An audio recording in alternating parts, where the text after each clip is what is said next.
Hello, आप सभी को नमस्ते। अगर आप ये वीडियो देख रहे हैं तो इसका मतलब ये है कि आप जो है अपनी राहु की महादशा को फेस कर रहे होंगे और सेम मैं भी वही फेस कर रहा हूँ। अभी जो है मेरी राहु की महादशा चल रही है, राहु में केतु चल रहा है। तो मेरी जो राहु की महादशा थी वो 2015 में स्टार्ट हुई थी और मार्च की महादशा के एंड आते आते प्रॉब्लम जो है लाइफ में बिल्ड होनी शुरू होती है। और जैसे ही राहु एंटर करता है तो ना वो प्रॉब्लम्स आपको दिखनी शुरू हो जाती हैं और धीरे धीरे आप जो है प्रॉब्लम्स में ऐसे चले जाते हैं कि आपको समझ में नहीं आता कि आपकी लाइफ में हो क्या रहा है, कुछ भी कंट्रोल में नहीं होता। तो सेम वैसा मेरे साथ हुआ था। तो जैसे जैसे लाइफ चलती गई, राहु में राहु सारी प्रॉब्लम्स दिखनी शुरू हो गई थी। फिर उसके बाद राहु के राहु में ही लाइफ एकदम टर्न हो गई थी। मतलब हम ऐसे थे, फिर तुरंत नीचे आ गए। ठीक है। फिर क्या हुआ कि जुपिटर आया। जुपिटर मेरा अच्छा पोजीशन पे बैठा हुआ है, तो मुझे थोड़ी सी हेल्प मिली। उस टाइम पे मैं ट्यूशन पढ़ाया, उस समय मुझे हेल्प मिली थी। और अच्छी खासी हेल्प मिली थी। तो मैं उस समय थोड़ा अच्छे से सरवाइव कर गया था। लेकिन प्रॉब्लम्स थी, ऐसा नहीं है कि पूरी तरीके से मैं बच गया था। प्रॉब्लम्स थी, प्रॉब्लम्स आती रहती थी और प्रॉब्लम्स बराबर थी। सैटर्न में भी प्रॉब्लम्स थी। सैटर्न ने तो बहुत स्ट्रेस दिया। ठीक है। और सैटर्न में ही, राहु में सैटर्न जब था तब मैं एस्ट्रोलॉजी में आया, क्योंकि मुझे बहुत ज़्यादा क्यूरियोसिटी हो गई थी कि ऐसा मेरे साथ क्यों हो रहा है, क्या रीज़न है, मैं यहाँ क्यों आया हूँ, मेरा पर्पस क्या है, यही जानने के लिए। क्योंकि अनसर्टेनिटी बहुत थी लाइफ में, इतनी अनसर्टेनिटी थी कि बहुत स्ट्रेस हो रखा था, समझ में नहीं आ रहा था क्या करूँ। और राहु की महादशा में यही सबसे बड़ी प्रॉब्लम होती है कि आपको समझ में नहीं आता कि करना क्या है। आप कुछ भी रैंडम चीज़ें कर रहे होते हो, कभी एक काम कर रहे होते हो फिर बदल देते हो। ठीक है। और पोजीशन के ऊपर ज़्यादा डिपेंड करता है। मेरा तो 10th हाउस में बैठा हुआ है राहु, तो इसकी वजह से मैंने एक्चुअल में काम बहुत ज़्यादा चेंज किया। किसी का 7th हाउस में हो तो वो पार्टनर बहुत ज़्यादा चेंज कर रहा होता है। ठीक है। तो शनि में आते हुए मैं एस्ट्रोलॉजी देखना शुरू किया, एस्ट्रोलॉजी को जानना शुरू किया। पहले तो मैं बिलीव नहीं करता था, लेकिन धीरे धीरे जब मैं एस्ट्रोलॉजी को पढ़ा तो मुझे समझ में आया कि नहीं, ये चीज़ें होती हैं, काम करती, बराबर काम करती है। तो जब सैटर्न था तब मैं एस्ट्रोलॉजर्स के पास गया, पूछा कि क्या रीज़न है, तो वो लोग बताए कि आपकी राहु की महादशा चल रही है। अच्छा ठीक है। तो फिर ना इसके बाद ना मुझे ना प्रॉपर आंसर मिलता नहीं था, सेटिस्फैक्ट्री आंसर नहीं मिलता था। भले हो सकता है सामने वाला सही बता रहा हो, लेकिन फिर भी ना मन को वो तसल्ली नहीं मिलती कि क्या ये सही है नहीं है, पता नहीं चलता। तो ये क्या हुआ कि फिर ना मैंने इसको एस्ट्रोलॉजी सीखना शुरू किया। तो पता चला कि हाँ, राहु की महादशा में प्रॉब्लम्स होती है। और प्रॉब्लम उसकी पोजीशन के साथ साथ ना वो किस हाउस के लॉर्ड के साथ बैठा हुआ है, इस पे भी सबसे ज़्यादा मैटर करता है। अगर वो 8th हाउस के लॉर्ड के साथ बैठा है तो वो आपके लिए प्रॉब्लम क्रिएट करेगा, आपको आइसोलेशन देगा। ठीक है। वो 8th हाउस के रिजल्ट भी देगा। अगर वो 9th हाउस के लॉर्ड के साथ बैठा है तो हो सकता है फिर आपको वो थोड़ा सा अच्छा बेटरमेंट दे दे। 5th के साथ बैठा है तो भी अच्छे रिजल्ट दे सकता है। ठीक है। नक्षत्र भी मैटर करता है, ठीक, कि वो किस हाउस के लॉर्ड के नक्षत्र के ऊपर साथ बैठ नक्षत्र में बैठा हुआ है। ठीक है। तो इस पे मैटर करता है। अब रही बात राहु की महादशा में ना, आप ये भी देखोगे कि ना आप ना ट्रैवल बहुत करोगे। मतलब पिलग्रिमेज जो है, जितने भी धार्मिक स्थल है वहाँ पे आप बहुत ज़्यादा ट्रैवल करोगे। इवन मैं 2-3 साल के अंदर ही जितने भी चार धाम है, बद्रीनाथ, ठीक है, द्वारका, रामेश्वरम और आपका पुरी, ये मैं कंप्लीट कर लिया था। ठीक। और ऐसा नहीं था कि मैं एकदम इच्छुक था, प्रॉब्लम्स ही ऐसी आ जाती थी कि मुझे लगता था कि यार अब कहीं और रास्ता नहीं है, मंदिर ही जाते हैं। तो मैं मंदिर मंदिर गया, मैं ज्योतिर्लिंग भी गया। ठीक है। तो ऐसी थी लाइफ। मतलब ऐसे यानी कि, और ट्रैवल करने के लिए पैसे आ जाते थे। ऐसे नहीं होता था कि एकदम बहुत ही टफ, यानी कि पैसों को लेकर के दिक्कत होती थी। पैसे कहीं से ना कहीं से आ जाते थे। उसका मेजर रीज़न मेरे लिए ये हो सकता है क्योंकि जो राहु का डिस्पोजिटर है वो मरकरी है। वो सेकंड हाउस में बैठा है। राहु जिसके नक्षत्र में बैठा है वो मंगल है, वो भी सेकंड हाउस में बैठा है। तो इस वजह से क्या है कि ना, पैसे मेरे पास आते रहते हैं। ठीक, मरकरी में भी मेरे पास पैसे आए थे, ऐसा नहीं था कि पैसे नहीं आए थे। ठीक है, तो डिस्पॉजिटर जहाँ बैठा है ना राहु का, वो बहुत ज़्यादा मैटर करता है। सपोज आपका राहु का डिस्पॉजिटर थर्ड में हाउस में बैठा है, तो आपको ट्रैवल बहुत करवाएगा। ठीक, लग्न पे बैठा है तो आपकी पर्सनालिटी पे काम करवाएगा। फोर्थ हाउस में बैठा है उसका डिस्पॉजिटर, तो हो सकता है कि आप ज़्यादा घर में टाइम स्पेंड करें। ठीक है, अब जैसे उसी के साथ साथ वो किस हाउस के लॉर्ड के साथ बैठा है वो भी मैटर करता है। मेरा जो राहु है वो एट्थ हाउस के लॉर्ड के साथ बैठा हुआ है, तो वो ना एट्थ हाउस के रिजल्ट भी देता है। मुझे ना आइसोलेशन बहुत देता है, मुझे अंदर से इच्छा नहीं होती किसी से मैं मिलूँ। जब से ये राहु शुरू हुआ है ना, ये तभी से मेरे भीतर ये आया हुआ, नहीं तो मैं ना बहुत ज़्यादा लोगों से मिलता जुलता था, लोगों से बातचीत करता था, हंसी मजाक करता था। लेकिन राहु स्टार्ट होते ही ना मेरे मेरे भीतर बहुत सारे चेंजेस आए। मैं मेरे को मिलने की इच्छा नहीं होती थी किसी से ना बात करने की ना कुछ भी। इवन ये जो वीडियो है ये भी मैं बस इस वजह से बना रहा हूँ कि कोई देखे तो उसको शायद थोड़ी हेल्प हो जाए। मुझे ये भी नहीं पता कि मैं आगे कोई वीडियो बनाऊंगा भी नहीं या नहीं। अगर मुझे रिस्पांस थोड़ा आया लोगों का, लगा कि लोगों को थोड़ा और कुछ गाइडेंस चाहिए, तो हो सकता है मैं आगे और भी वीडियोस बनाऊं। ठीक, तो अगर मैं बात करूँ, हाँ, जैसे राहु में राहु तो प्रॉब्लमेटिक था, बहुत ज़्यादा अप्स एंड डाउन थे। अप तो था ही नहीं, सिर्फ डाउन था। ठीक है, और वो भी ड्रास्टिक डाउन था।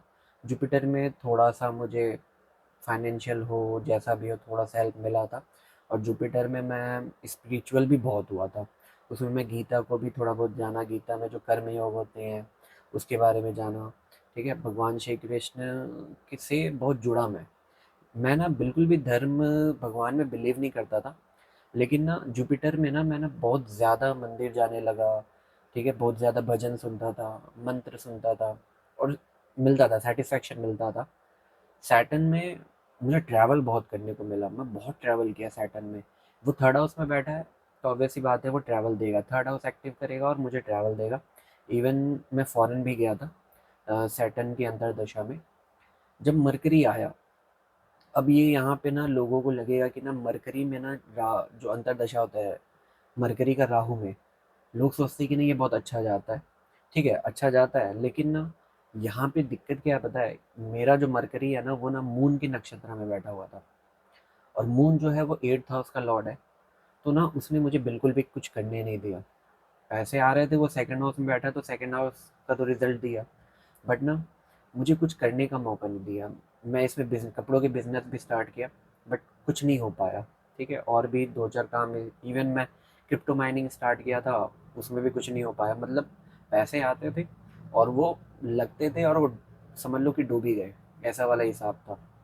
ठीक, ये हाल था। और इवन ऐसा भी है कि मेरा सैजिटेरियस असेंडेंट है, तो जो मरकरी होता है वो बाधक भी होता है, तो हो सकता है उसने वो इस वजह से ये काम अटका के रखा हुआ था। अभी केतु स्टार्ट हुआ है, केतु स्टार्ट हुए 2 महीना हुआ होगा तो थोड़ा आइसोलेशन तो दे रहा है। और ये एक चीज़ थी कि मरकरी के एंड में आते आते ना मैं स्टैंड अप कॉमेडी भी शुरू कर चुका हूँ, मेरा चैनल भी है, मैं स्टैंड अप भी करता हूँ। तो उस चीज़ में मुझे ऐसा लगा, मुझे ना मज़ा आ रहा है वो चीज़ करके, और मैं वो कर भी रहा हूँ। और इसका ना मैं आपको रीज़न भी बताता हूँ कि स्पीच से मैं क्यों जुड़ रहा हूँ और मुझे इस चीज़ में एक्चुअल में थोड़ा मज़ा क्यों आ रहा है। राहु का जो डिस्पोजिटर है वो मरकरी है, सेकंड हाउस में बैठा, वाणी। ठीक, राहु जिसके नक्षत्र में बैठा है मंगल, वो भी जाके बैठा है सेकंड हाउस में, वो भी वाणी। ठीक है, और उसके बाद ना जो मेरा जो क्या तो बोलते हैं शनि है, कर्म कारक, वो भी जाके बैठा है थर्ड हाउस में, कम्युनिकेशन। तो और वो ऑल ओवर अगर देखा जाए तो मैं उसी के इर्द गिर्द जाना शुरू कर दिया हूँ। और वो भी ना बहुत सारी रेमेडीज करनी पड़ी हैं उसके बाद और अपने बिहेवियर में चेंजेस लाना पड़ा है। बहुत मंदिर जा करके भगवान के सामने नाग रगड़ने पड़े हैं, फिर जाके थोड़ा रास्ता दिखा है, हेल्प मिला है, ऐसा है। मैं कहूँगा कि ठीक है, मुझे पहली बार कुछ ऐसा करके लगा कि हाँ मैं कुछ अच्छा कर रहा हूँ, मुझे ना थोड़ा भीतर से सेटिस्फेक्शन फील हो रहा है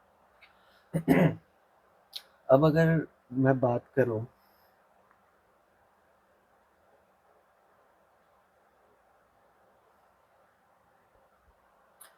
अब बात करते हैं कि आपके चार्ट में जो राहु की पोजीशन है वो कब थोड़ी प्रॉब्लमेटिक हो जाती है। राहु जब कभी भी ना ज़्यादा प्लैनेट्स के साथ बैठेगा तो वो ज़्यादा से ज़्यादा हाउसेस को एक्टिव करता है, और इसी वजह से ना वो ना फिर ना फोकस को डिस्ट्रैक्ट कर देता है। राहु अगर जितना अकेला बैठा है, ठीक, और अगर किसी के साथ बैठा भी है तो वो अच्छे घर के अगर मालिक के साथ बैठा है तो आपको रिजल्ट अच्छे आएंगे। ठीक है। और ना ऐसा नहीं है कि राहु अपना सिग्निफिकेशन छोड़ देगा, वैसा पूरा कभी नहीं होगा। ठीक है। तो राहु जब कभी भी जैसे सपोज 6 8 12 के घर के मालिक के साथ बैठा है तो आपको वहाँ से रेगुलर प्रॉब्लम आता रहेगा। मेरा 8th हाउस के लॉर्ड के साथ बैठा है तो मुझे अकेलापन देता ही रहता है, रेगुलर बेसिस पे मैं अकेला फील करता ही हूँ। ठीक है। वो चीज़ रेगुलर बेसिस पे होते रहती है। इवन मेरे भीतर ऐसा आ गया कि मैं ज़्यादा किसी से मिलता नहीं हूँ, मेरी दोस्ती यारी किसी से है भी नहीं ज़्यादा। तो ये चीज़ें हैं। रही बात रिलेशनशिप की, तो रिलेशनशिप में तो ब्रेक देता है, अनसर्टेनिटी देता है, आपके पास कोई आएगा, उम, ऐसा ऐसा समझ लीजिए गलत इंसान ही आएगा। आप अपने तरफ से कोशिश कर भी लोगे तब भी कोई टिकता नहीं है, ये सिचुएशन हो जाती है। ठीक है। तो जितना अगर ना जितना वो अकेले बैठा है या अच्छे घरों के मालिक के साथ बैठा है, अच्छे नक्षत्रों में बैठा हुआ है किसी ऐसे लॉर्ड पे जो जिसकी जो हाउस ओनरशिप है वो अच्छी है, तो आपको रिजल्ट अच्छे आएंगे। अब ये जो एक सवाल है जो ना राहु की महादशा में सबसे ज़्यादा सुनने को मिलती है कि क्या राहु जो है जो देता है वो एंड में लेके चला जाता है क्या। तो मैं तो कहूँगा वो रेगुलर बेसिस पे जो मुझे देता है वो हैंड टू हैंड चला ही जाता है, थोड़े टाइम के बाद हो वो निकल ही जाता है, बचता कुछ नहीं है। ठीक है। तो अब रही बात कि क्या इससे कोई बचने का रास्ता है या नहीं। इससे बचने का रास्ता है, कैसे मैं बताता हूँ आपको। आपके फाइनेंसेस है, आप कहीं भी दो या किसी कहीं भी इन्वेस्ट करो, हो सकता है कि वहाँ कुछ हो जाए, फ्रॉड हो जाए या आपके साथ कुछ भी हो जाए, पैसे जा सकते हैं। लेकिन एक चीज़ है जहाँ पे राहु आपसे वो चीज़ छीन नहीं सकता, वो है आपके अच्छे कर्म। आप जितने अच्छे कर्म करेंगे ना इस टाइम पे वो आपको वापस मिलेगा। ठीक है। और आपको वो ना सपोर्ट सिस्टम की तरह भी मिलेगा। फॉर एग्जांपल मैं आपको बताता हूँ, आपने जो भी पैसा आपके पास आया उसका कुछ पोर्शन आपने डोनेट किया। ठीक है। तो अब क्या है कि ना वो जो आपके जो अच्छे कर्म है ना वो आपसे नहीं छीन सकता रहा। ठीक है। आपने सपोज कोई मटेरियल चीज़ें ले ली, वो तो छीन सकता है आराम से, लेकिन जो आपके अच्छे कर्मों के जो फल है वो नहीं छीन सकता। तो इस टाइम पीरियड पे आप जितना ज़्यादा हो सके अच्छे कर्म करिए। डोनेट कर सकते हैं आप अपने कमाई का पोर्शन, ज़रूर करिए। वो जुपिटर में आपको ज़रूर मिलेगा। ठीक है। और जुपिटर में क्या, मैं तो कहूँगा कि ना राहु में ही आपको सपोर्ट आता रहेगा, क्योंकि आप जब किसी को कुछ दे रहे होते हो तो बदले में आपके पास भी चीज़ें वैसी आती हैं। आप अच्छा दोगे, अच्छा आएगा, आप बुरा करोगे, बुरा आएगा। हो सकता है कि वो आने का टाइम थोड़ा लेट हो, जैसा भी हो, लेकिन वो आपके पास आएगा ज़रूर।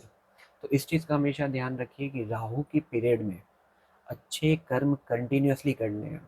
आप जितना ज़्यादा लोगों को खाना खिलाएँगे, आपको मन की शांति मिलेगी।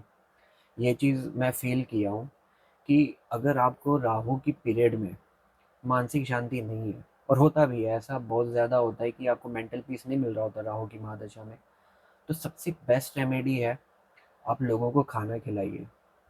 आप जैसा भी हो खाना खिलाएंगे ना, आपके मन के अंदर ना एक शीतलता आएगी और वो आपको ना अंदर से ना शांत करेगा। ये बहुत अच्छी रेमेडी है राहु के पीरियड में खाना बांटने का। वो मूड को स्ट्रॉन्ग करता है। ठीक है। और वहाँ से आपका मन भी शांत होगा। तो ये चीज़ें आप हैं रेगुलर बेसिस पे करिए, आपको बहुत अच्छा रिजल्ट आएगा। खाना तो खिलाते रहिए, अंधों को भी खिलाइए, जो नीडफुल है उनको भी खिलाइए, लोगों को सपोर्ट करिए। ठीक है। क्योंकि ना मैंने देखा है राहु की महादशा में पैसे तो आते हैं। ठीक। तो आपके पास अगर पैसे आ रहे हैं लेकिन अगर आप ना उसको गलत जगह लगा दे रहे हो तो कोई फ़ायदा नहीं है। ना तो आपके अच्छे कर्म क्रिएट हुए और जो राहु आपको दिया वो लेके भी चला गया। ठीक। तो अगर आपको उसको बचाना है तो सिंपली आपको करना ये है कि उस पैसे का कुछ पोर्शन आपके कैपेसिटी के हिसाब से डोनेट करिए, खाना बांटिए मन की शांति के लिए। मंदिर घुमाइए, मंदिर में कुछ अगर ज़रूरत है वो कर दीजिए।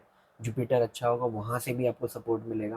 तो ये चीज़ें आपको ना रेगुलर बेसिस पे करते जाना है, और जितना आप ये चीज़ें करेंगे ना, अब यकीन मानिए आपको ना 100% धीरे धीरे ना बेटरमेंट फील होगा राहु की महादशा में। और ये ना सबसे बेस्ट रेमेडी है राहु की महादशा में। राहु सब कुछ छीन सकता है, मटेरियलिस्टिक चीज़ें सब छीन सकता है आपको, जो भी वो देगा, बट आपके अच्छे कर्म कभी नहीं छीन पाएगा वो ऊपर वाले के रिकॉर्ड में है। और एक चीज़ मैं आपको बेस्ट चीज़ बताता हूँ कि जब आप किसी को खाना बांटते हो ना, तो बेसिकली आप ना, आपके थ्रू ना भगवान विष्णु का काम हो रहा होता है। क्योंकि भगवान विष्णु जो है वो क्या है, सस्टेनेंस का काम कर रहे होते हैं, ठीक है। और सस्टेनेंस और पालन का, आपके थ्रू जब अच्छा काम हो रहा होता है, आप किसी की केयर कर रहे होते हो, आपके थ्रू अच्छा काम होता है, खाना डोनेट होता है, किसी के ज़रूरतमंद के लिए पैसा जा रहा होता है, तो आपके थ्रू ना एक तरीके से उन्हीं का काम हो रहा होता है, ठीक है। और इसी में ना आप देखेंगे कि ना जब आपके थ्रू ना ये भगवान विष्णु का काम हो रहा होता है, तो ना माँ लक्ष्मी का भी आशीर्वाद आपको मिलता है। तो अगर आप जितना ये चीज़ें करते चलेंगे ना, आपको राहु की महादशा में हेल्प ज़रूर मिलेगी, ठीक है। मेंटल पीस भी आएगा, ठीक। आप बेटरमेंट की ओर भी जाएंगे, आपको डायरेक्शन भी मिलेगा, लेकिन आपको ये करते चलना है। दूसरी चीज़ ये है कि ना राहु ना आपको करप्ट करने की कोशिश करता है। करप्ट इन द सेंस कि ना आपको ऐसे ऐसे ना गलत गलत तरीके, गलत गलत रास्तों से ना पैसे कमाने के मौके मिलेंगे। अगर आप जाते हैं तो वो जुपिटर को खराब करता है, ठीक है। अगर आपका जुपिटर चार्ट में अच्छा है तो आप कर भी नहीं पाओगे, क्योंकि ना अंदर से ना आप मरना, ऐसा लगता हो कि ना अंदर से आप मर रहे हो, ठीक। अगर आपका लग्न लॉर्ड जुपिटर है, अच्छे पोजीशन पे बैठा है, लग्न में जुपिटर बैठा है, लग्न को जुपिटर देख रहा है, तो ना आपको ना मन ही मन ना बहुत खराब सा फील होने लगेगा कि यार ये अब मैं क्यों कर रहा हूँ। तो जुपिटर वो करने नहीं देते, लेकिन राहु फिर करप्ट करने की कोशिश करता है। तो हो सके तो इस चीज़ से बचिए, ठीक है। जितना हो सके आप सही अच्छे रास्ते से कमाइए, वो चीज़ें बचती हैं, ठीक। साथ ही साथ अच्छे कर्म करके पुण्य कमाइए, वो भी आपका बचेगा।